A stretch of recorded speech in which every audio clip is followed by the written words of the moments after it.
Pembahasan di malam hari ini kita akan membahas 5 kelompok yang tidak akan mendapatkan syafaat pada hari kiamat. Siapa 5 kelompok ini? Karena 5 kelompok ini dari umat Rasul, bukan orang kafir. Padahal kalau kita cerita syafaat, kita sering mendengar terkadang moderator ketika membaca sholawat, maka sering mengatakan mudah-mudahan dengan sholawat ini kita mendapatkan syafaat. Sering kita mendengar kalimat itu. Karena memang pada hari kiamat itu kita tidak akan selamat kecuali karena syafaat. Artinya perkara syafaat ini perkara besar karena menentukan keselamatan orang di akhirat. Masuk surgakah dia atau masuk neraka ditentukan dengan syafaat. Makanya penting mempelajari syafaat itu. Sebelum saya sebutkan siapa 5 kelompok dari umat Islam yang tidak akan mendapatkan syafaat pada hari kiamat, saya akan mengulas kembali tentang apa itu syafaat, walaupun sering saya jelaskan. Syafaat itu artinya seseorang meminta kepada orang lain agar orang lain itu meminta kepada Allah agar kita diselamatkan. Lah syafaat itu ada beberapa macam. Ada syafaat yang disebut dengan syafaatul uzma, syafaat besar pada hari kiamat. Dan itu tidak diberikan kecuali kepada Nabi. Semua para Nabi tidak bisa memberikan syafaat. Apa alasannya? Nanti saya sebutkan. Tetapi apakah hanya para Nabi saja yang memberikan syafaat? Tidak. Allah juga memberikan syafaat, malaikat juga memberikan syafaat, para syuhada juga memberikan syafaat, anak juga bisa memberikan syafaat kepada orang tuanya atau sebaliknya. Bahkan teman-teman yang baik juga bisa memberikan syafaat. Dan syafaat itu macam-macam jenisnya. Kita mulai dari syafaatul uzma dulu. Jadi pada hari kiamat kita tahu bahwa seluruh para nabi itu diberikan doa yang mustajab. Semua nabi Allah berikan doa yang mustajab. Kalau nabi berdoa pasti dikabulkan. Dan semua nabi sudah meminta doa di dunia dan Allah kabulkan, kecuali Rasulullah. Rasul sengaja tidak meminta doa untuk disimpan doa ini pada hari kiamat sebagai syafaat bagi umatnya. Jadi dalam sebuah hadis yang dikeluarkan Imam Ahmad, ada seorang sahabat bertanya kepada Rasul, "Rasul, kenapa engkau tidak minta kepada Allah Subhanahu wa taala kekuasaan seperti yang pernah Allah anugerahkan kepada Nabi Allah Sulaiman?" Dan ingat, Nabi Allah Sulaiman itu satu di antara 4 raja yang menguasai dunia. Kalau Fir'aun Mesir saja. Tapi Sulaiman ini satu dunia dikuasai. 2 mukmin dan 2 kafir. Yang mukmin Nabi Allah Sulaiman yang paling besar kekuasaannya. Kemudian Raja Dzulqarnain yang disebutkan dalam surah Al-Kahfi. Kemudian yang kafir 2. Raja Namrud di masa Nabi Allah Ibrahim. Kemudian yang kedua Bukhtun Nasr yang menghancurkan Palestina sehancur-hancurnya dan membantai orang-orang Yahudi. Lah Rasul ditanya, "Rasul, kenapa engkau tidak minta kekuasaan seperti Nabi Sulaiman?" Karena Sulaiman itu kan ditundukkan angin, ditundukkan jin, ditundukkan binatang, semua ditundukkan kepada dia kan. Rasul hanya tersenyum saja. Kemudian Rasul mengatakan, "Sesungguhnya Allah telah memberikan kepadaku yang jauh lebih besar dibandingkan yang Allah anugerahkan kepada Nabi Allah Sulaiman." Kemudian Rasul mengatakan, setiap nabi memiliki doa yang mustajab. Dan semua nabi sudah memberikan doa di dunia. Ada yang meminta dunia seperti Sulaiman, Allah berikan. Ada yang meminta kehancuran kepada kaumnya seperti Nuh, minta dihancurkan semua yang kufur. Dan dia mengatakan, Rabbi la tadhar alal ardi minal kafirina dayyar. Ya Allah, jangan kau sisakan satu jiwa orang kafir, kau binasakan semuanya. Dan Allah kabulkan. Kecuali aku, kata Rasul, aku simpan doaku untuk hari kiamat sebagai syafaat bagi umatku. Itulah bentuk kasih sayang Rasul kepada kita. Bersyukur kita punya Nabi sallallahu alaihi wasallam. Jadi nanti pada hari kiamat, waalaikumsalam, manusia dikumpulkan di padang mahsyar. Dibangkitkan pertama tidak dikhitan, yang kedua tidak pakai sandal, yang ketiga telanjang tanpa berpakaian, yang keempat tidak ada harta di badan. Artinya kembali seperti bayi yang dilahirkan. Itulah manusia dikumpulkan di padang mahsyar. Kemudian matahari didekatkan 1 mil di atas kepala. Kemudian keringat dicucurkan sampai kalau perahu itu bisa dilayarkan di atas keringat saking banyaknya. Dan kondisi mereka berdiri, tidak ada yang duduk apalagi berbaring. Mereka berdiri. Berapa lama? 50.000 tahun. Tentu bagi orang kafir, bagi orang-orang yang beriman berdirinya sesuai dengan hisabnya. Kalau hisabnya mudah ya tidak selama itu gitu ya. Kalau hisabnya sulit ya agak lama sedikit gitu ya. Lah ketika manusia kemudian kebingungan harus kemana mereka mengadu. Karena tidak mungkinlah mereka berdiri terus di situ. Kan harus jelas keputusannya gitu. Makanya orang-orang kemudian mulai mendatangi Adam, Nabi Allah Adam alaihi salatu wassalam, dan mengatakan, ya Adam, ishfa' lana ila rabbik, ala tara ila ma nahnu fi. Adam, engkau kan bapak manusia yang pertama. Allah menciptakan dengan kedua tangannya. Allah tiupkan ruh kepada dirimu. Para malaikat sujud kepadamu. Cobalah kalau minta kepada Allah syafaat. Lihat kondisi kami yang kesulitan hari ini. Tapi Nabi Allah Adam alaihi salatu wassalam menolak dan mengatakan tidak bisa. Kenapa? Innallaha qad ghadiba alayya ghadban lam yaghdab ba'dahu wala qablahu mithlah. Kenapa? Karena Allah pernah murka kepadaku yang tidak pernah murka sebelum dan sesudahnya. Kenapa? Karena Adam sudah memakan buah larangan sehingga diusir dari surga. Kata Adam, aku enggak bisa. Sebaiknya engkau pergi kepada Nuh. Karena Nuh itu Rasul pertama masalahnya. Dan termasuk ulul azmi yang pertama. Maka manusia bergerak ke Nabi Nuh alaihi salatu wassalam. Sama pertanyaannya. Ya Nuh, isfa' lana ila rabbik, ala tara ila ma nahnu fi. Cobalah Nuh, engkau kan Rasul pertama. Mintalah kepada Allah syafaat bagi kami. Lihat kami ini kondisinya sudah kepanasan dengan matahari, keringat bercucuran, kami tersiksa. Cobalah minta syafaat kepada Allah agar Allah menyelamatkan kami. Tapi Nuh mengatakan sama dengan jawaban Adam. Allah pernah murka kepada aku yang belum pernah murka sebelumnya.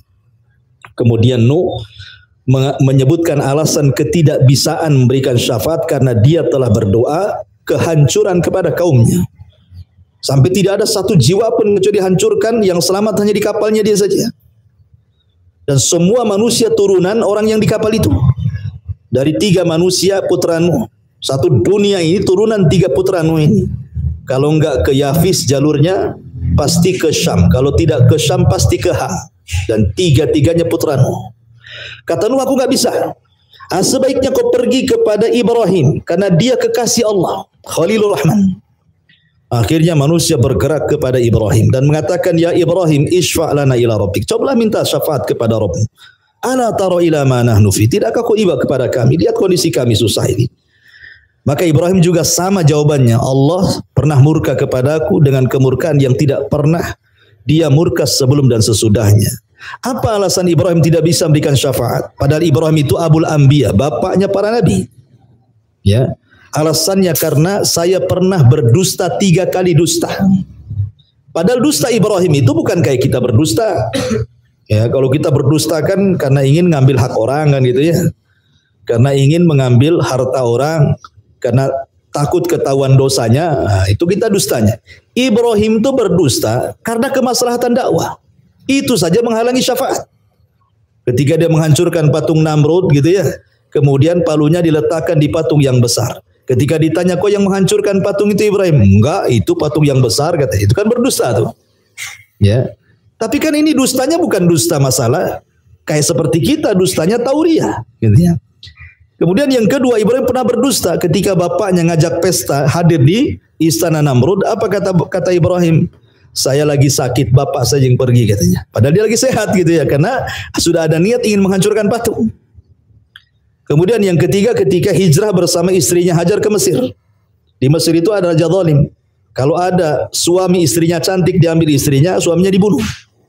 Lah Hajar, Siti Sarah itu, istri Ibrahim itu wanita paling cantik. Sampai dalam kisah Israiliyat itu dia mendapatkan separuh kecantikan Hawa. Kalau Yusuf kan separuh ketampanan Adam ya. Kalau separuh kecantikan Hawa itu ya Siti Sarah itu cantik sekali. Maka Ibrahim mengatakan kepada Sarah istrinya, nanti kalau ditangkap sama raja zalim ini, kamu jangan bilang istri saya, bilang saja saudari saya gitu ya. Maksudnya saudari seiman gitu kan. Tapi ini dusta yang menjadikan Ibrahim tidak berikan syafaat akhirnya. Kata Ibrahim, aku tidak bisa, aku sudah berdosa 3 kali. Sebaiknya kau pergi kepada Musa. Musa itu kalimur Rahman, orang yang banyak berdialog dengan Allah. Datanglah mereka kepada Musa. Ya Musa, berikan syafaat kepada kami. Mintalah kepada Rabbmu. Kata Musa, tidak bisa, aku pernah membunuh masalahnya. Ya. Ketika Musa masa remaja, udah dewasa di Mesir, ya masih dalam bimbingan Firaun, kan anak angkatnya Firaun Musa itu. Jalan-jalan dia ke Mesir. Ada 2 anak muda bertengkar. Satu dari Bani Israel, satu pula dari kaum Kibti, kaumnya Firaun. Musa melihat bahwa yang benar itu anak muda dari Bani Israel, yang salah itu pemuda dari kaum Kibti. Ketika anak muda Bani Israel minta bantuan kepada Musa, Musa pun akhirnya memberikan bantuan. Ketika anak muda dari kaum Kibti mau memukul Musa, ditangkis sama Musa. Tangkisannya membuat dia mati gitu. Bayangkan. Ditangkis gitu saja, kemudian dia terguling mati. Oh, kuatnya Nabi Musa itu. Belum mukul tuh padahal ya. Gimana kalau mukul gitu, ditangkis saja dia mati dia. Kuat Nabi Musa. Aku sudah bunuh orang, tidak bisa. Sebaiknya kalian pergi kepada Nabi Isa. Isa tidak menyebutkan uzurnya, tetapi Isa mengatakan sebaiknya kalian pergi kepada Nabi Muhammad sallallahu alaihi wasallam. Bergeraklah mereka kepada Rasulullah. Maka ketika mereka mengatakan di hadapan Rasul sallallahu alaihi wasallam, ya Muhammad, anta khatamul anbiya'i wal mursalin. Engkau kan penutup para nabi dan rasul. Isfa' lana ila rabbik. Mintalah syafaat kepada Rabbmu. Ala taru ila ma nahnu. Tidaklah kau lihat, tidaklah kau iba melihat kondisi kami katanya. Kata Rasul, analah. Kan ku coba. Maka Rasul bergerak menghadap Allah, sujud di bawah arsy-Nya. Kemudian Allah Subhanahu wa taala melihat sujud yang lama Rasulullah, sampai akhirnya Allah mengatakan, irfa' ra'saka ya Muhammad, angkat kepalamu wahai Muhammad, kemudian isfa' tu syafa', mintalah syafaat, aku akan berikan kau syafaat. Sejak itulah maka Rasul sallallahu alaihi wasallam diberikan wewenang memberikan syafaat kepada seluruh manusia sejak Adam sampai yang terakhir mati. Itulah yang disebut dengan syafaatul udhma, syafaat besar. Rasul diberikan wewenang memberikan syafaat, dan Rasul mengatakan as'adun nas bi syafaati yaumal qiyamah man qala la ilaha illallah. Orang yang paling bahagia dengan syafaatku pada hari kiamat adalah orang yang mengucapkan kalimat la ilaha illallah, tauhid. Ya, ini namanya syafaat khusus namanya. Lah ada syafaat itu sifatnya umum. Di antaranya adalah orang-orang yang sudah diponis masuk surga, tidak bisa masuk surga. Jadi orang itu berjubel saja di pintu-pintu surga itu, karena pintu surga nggak dibuka masalahnya. Makanya Rasul mengatakan, sayati alaikum zaman kadidum minaz ziham, akan datang zamannya kepada kalian manusia berdesak-desakan di pintu surga, tidak bisa masuk surga, pintunya tertutup. Maka kemudian Nabi SAW yang membuka pintu sorga. Kata Rasul, ana awal man aftatihu babal jannah. Aku orang yang pertama kali membuka pintu sorga. Ketika diketuk pintu sorga, malaikat Ridwan mengatakan, man, siapa? Maka Rasul mengatakan, ana Muhammad. Subhanallah, tawaduknya Rasul. Rasul tidak menyebutkan title-nya kan. Saya Nabi, saya Rasul, saya ulul azmi. Tidak, saya Muhammad. Itu tawaduknya Rasul, rendah dirinya Rasul. Tidak sebagaimana kita baru jadi RT saja, saya RT, saya RW, saya lurah, gitu ya. Saya ketua event organisnya di sini. Ditunjukkan detailnya kan. Saya polisi ini, tengok nih ada tulisan Polri kan, gitu ya. Kadang-kadang orang sekarang ini titelnya dulu disebutkan, tidak tawaduk gitu ya. Bangga rasanya kalau titelnya tinggi itu ya. Jadi tidak perlu kemudian Rasul tawaduk mengajarkan ketawaduan. Saya Muhammad. Maka malaikat Ridwan mengatakan, ya Muhammad, Allah memerintahkan aku alla aftah babal jannah, tidak boleh membuka pintu surga kecuali karena engkau yang memintanya. Dari situlah pintu surga dibuka, baru semua orang masuk. Ya kan? Ini syafaat umum namanya ya. Semua orang masuk surga gara-gara Nabi. Ada syafaat itu orang yang diponis masuk neraka tidak jadi masuk neraka, dimasukkan ke dalam surga. Ada juga orang yang sudah masuk neraka, sudah gosong tuh. Di neraka itu sudah nggak ada lagi. Yang namanya orang dibakar kan? Ya pasti gosong lah. Ya sudah jadi abu itu. Maka Rasul meminta agar diselamatkan abu itu, diambil, kemudian diletakkan di sungai kehidupan, akhirnya seperti biji yang disiram tumbuh, jadi manusia lagi. Ya, dan itu orang yang terakhir masuk surga, orang yang terakhir keluar dari neraka, dan terakhir pula masuk surga orang yang terakhir yang jadi debu tuh, yang jadi abu itu dimasukkan ke sungai kehidupan, tiba-tiba yambut seperti tumbuhnya biji yang ditanam. Itu pintu surga sudah ditutup tuh, yang terakhir itu. Sudah ditutup. Cuman di antara sungai kehidupan dengan sorga itu dia melihat pohon. Pohon itu penuh dengan buah. Di situ ada air, mata air. Namanya di neraka kan, makanannya zakum. Kalaupun minum air neraka, ususnya hancur gitu kan. Jadi dia minta kepada Allah, ya Allah dekatkan aku ke pohon itu. Karena melihat buah-buahan yang random kan. Di neraka nggak pernah melihat buah kayak gitu. Dia mengatakan, ya Allah dekatkan aku ke pohon itu katanya. Allah mengatakan, baik, aku dekatkan kepada pohon itu, tapi janji kau tidak akan meminta lagi. Maka dia mengatakan, berjanji ya Rabb, tolong dekatkan kepada pohon itu. Akhirnya didekatlah ke pohon itu. Wah, dia makan buahnya, dia minum, tidak pernah dirasakan di neraka seperti itu. Nikmat luar biasa tuh. Rupanya setelah lewat pohon itu ada pohon yang lebih besar lagi, buah-buahnya lebih banyak lagi, kenikmatannya lebih banyak lagi. Dia mengatakan, ya Rabb, tolong dekatkan lagi ke pohon itulah. Tadi kan aku sudah janji, kamu tidak meminta lagi. Iya, terakhir ini katanya. Akhirnya didekatkan. Rupanya setelah ke pohon yang kedua itu, dia melihat pintu sorga. Diintiplah dari pintu sorga itu.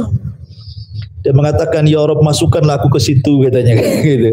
Lah tadi kau janji tidak akan minta lagi katanya kan. Maka Allah mengatakan, tamanna ya abdi, sudah gini saja, kau menghayal saja. Kira-kira kalau kau ingin mendapatkan nikmat seperti apa nikmat yang kau inginkan? Bayangkan saja ketika kau di dunia minta apa? Ingin jadi raja, ingin jadi presiden, ingin punya kekuasaan, ingin sebutkan nikmatmu. Menghayallah hamba ini sampai ujung hayalannya. Maka Allah Subhanahu wa taala memberikan 10 kali lipat dari hayalannya. Dibukakan pintu sorga, dimasukkan ke dalam sorga, seolah-olah dia orang yang pertama masuk sorga, padahal yang terakhir gitu. Karena merasa nikmat gitu kan, seolah-olah dia yang pertama masuk sorga itu. Karena kenikmatan sorga itu menghilangkan keperitan di neraka masalahnya.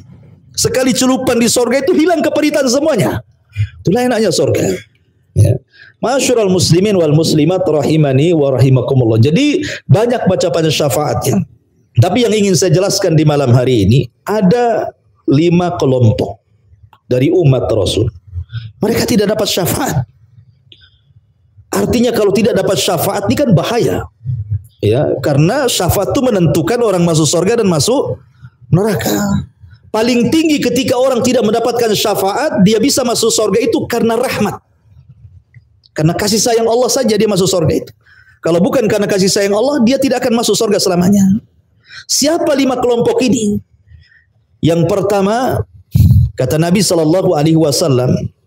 orang yang melakukan kesyirikan. Orang yang melakukan kesyirikan tidak akan mendapatkan syafaat. Allah berfirman, "Fala tanfa'uhum syafa'atus syafi'in."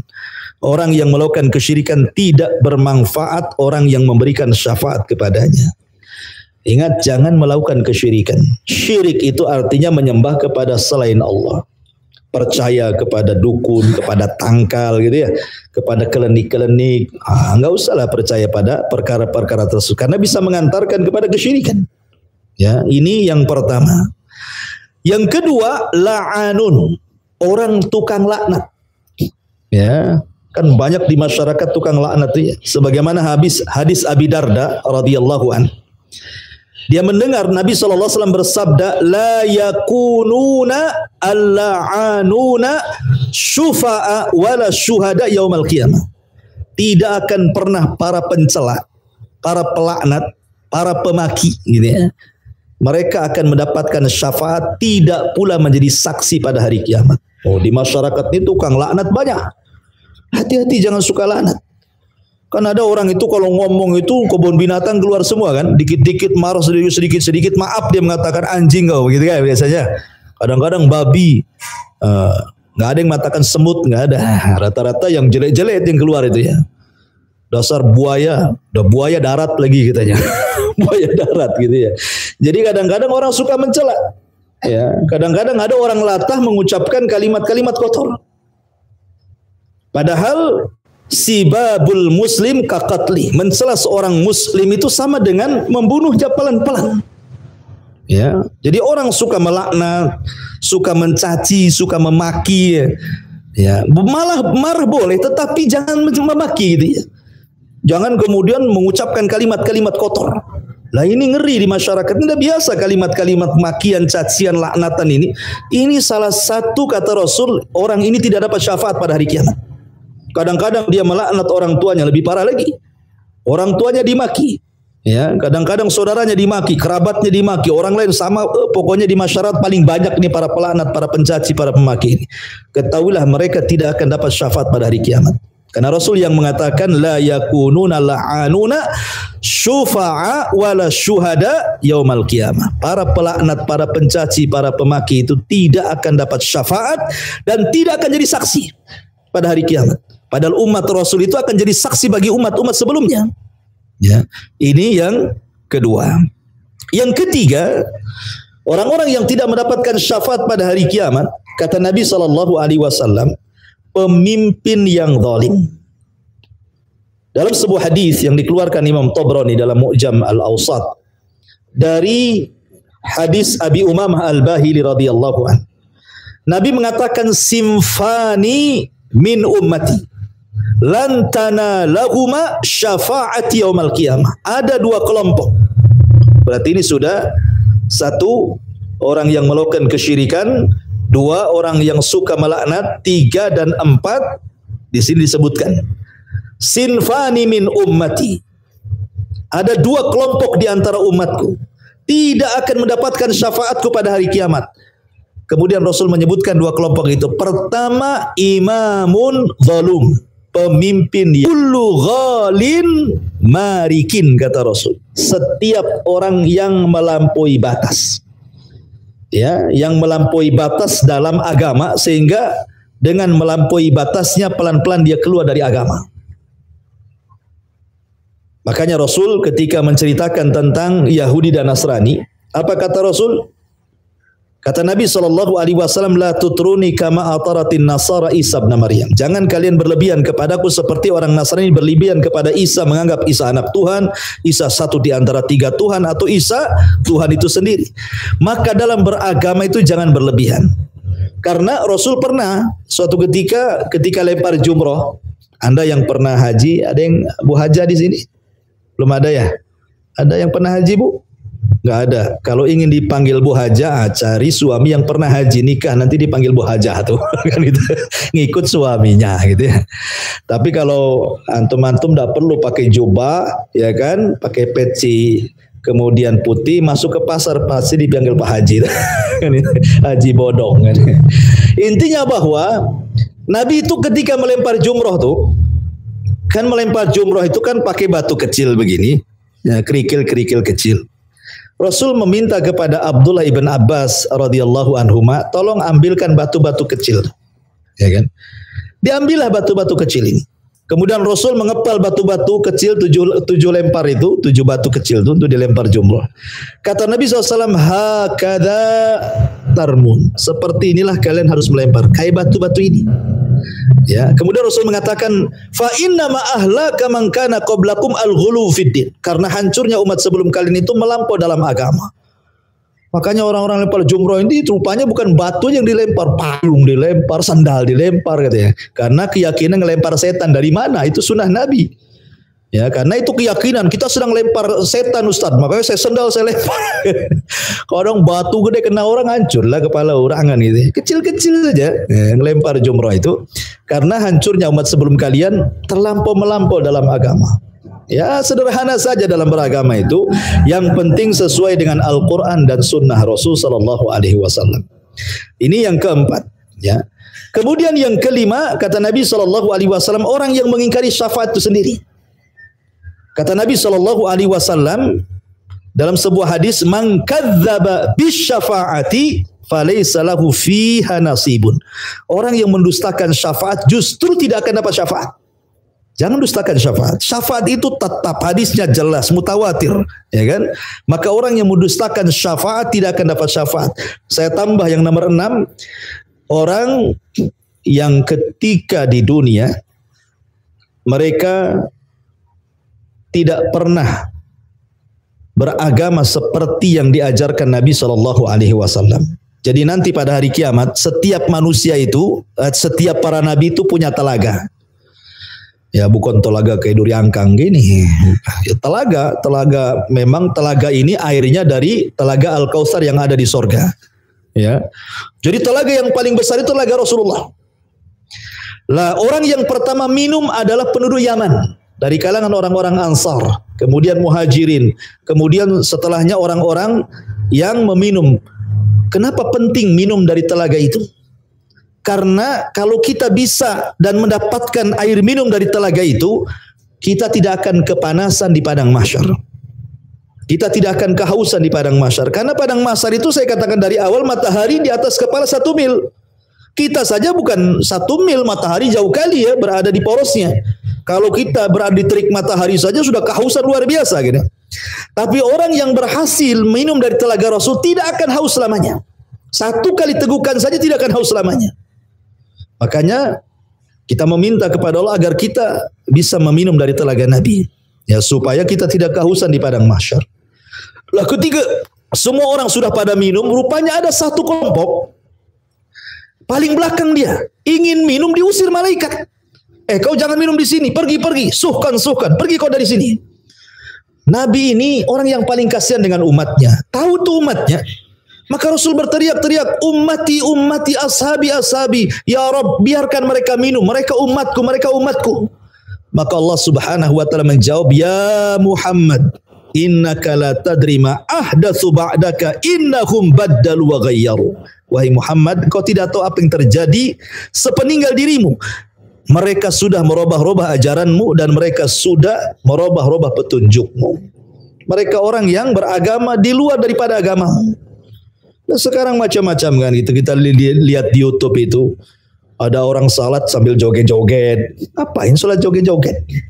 Ya, ada salat di sungai di atas sajadah, pas sujud nyemplung pula. Saya lihat di YouTube itu macam-macam orang salat. Salat pakai bahasa Indonesia, ya kan? Jadi itu salat aja kayak gitu. Ya, bahkan saya dengar terakhir orang-orang mana Syiah Iran gitu ya, mengarahkan haji itu bukan ke Baitullah, kemana? Ke Irak, ke Karbala. Oh, hajinya orang Syiah Iran itu kemana? Ke Karbala, tempat meninggalnya Sayyidina Husain di situ. Oh, itu kan aneh. Orang haji ke Mekah, ini pula haji ke Irak, pula ngapain pula? Ya, solatnya pula beda. Solatnya orang-orang Syiah itu beda dengan solat kita. Dia 3 waktu saja solatnya, kita 5 waktu. Dan kalau dia sujud harus pakai batu. Orang Syiah itu kalau mereka solat, mereka punya batu. Harus punya batu masing-masing orang. Batu ini diletakkan tempat sujud seperti uang, ya, segede uang gitu ya. Kalau uang 100 zaman dulu kan agak gede itu ya. Nah, nanti sujud diletak di batu itu. Dan batu itu diambil dari tanah Karbala, dicetak. Mereka meyakini tanah Karbala itu lebih suci dibandingkan tanah haram. Makanya dicetak banyak-banyak. Setiap orang Syiah sholat itu diletakkan batu, sujud di atas batu itu. Dahinya tuh di atas batu itu.